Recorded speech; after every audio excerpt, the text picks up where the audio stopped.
I would challenge the notion that Trump has abandoned Europe.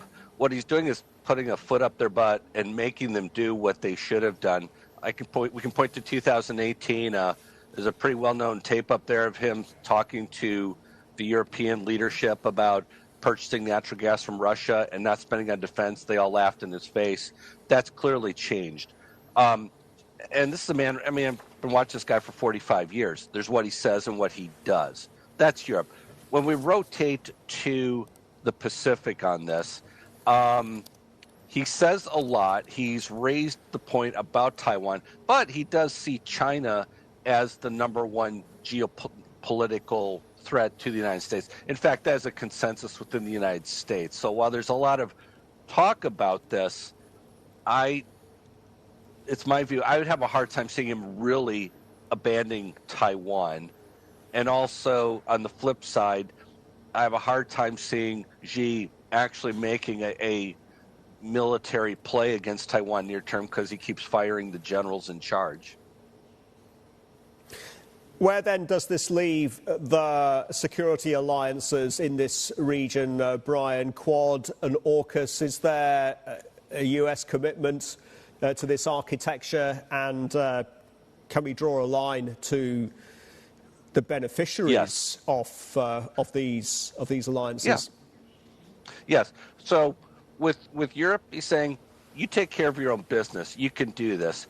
The Pacific, and that's a generic statement of a large body of water, but in the Asia Pacific, nations have actually increased their commitment over the last several years. So it's going to be more supportive, more iterative. The Quad started to become a real thing, not just a talking group a few years ago. Australia has a long-term program to, increase its military capability, the building out of nuclear submarines. Japan has 2 small aircraft carriers. They're helicopter carriers, right? But they continue to increase their commitment. When you get to what companies benefit, it's going to be a broad range of companies.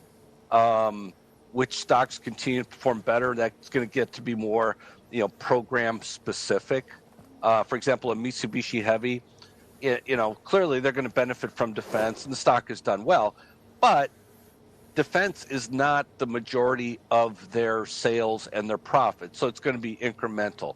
On more, aerospace defense focused names like an ST Engineering out of Singapore, clearly that's a more pure play on the sector.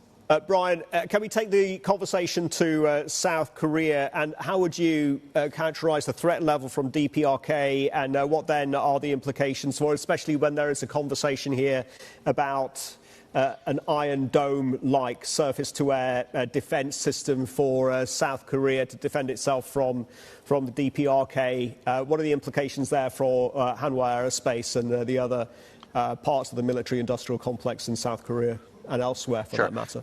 Sure. Well, by definition, if you're a South Korean defense company or sell to defense, your business isn't going away. Does that mean there's a major increase in spending? No. But really, what is North Korea's strategy? Are they really going to invade South Korea? I'm not holding my breath.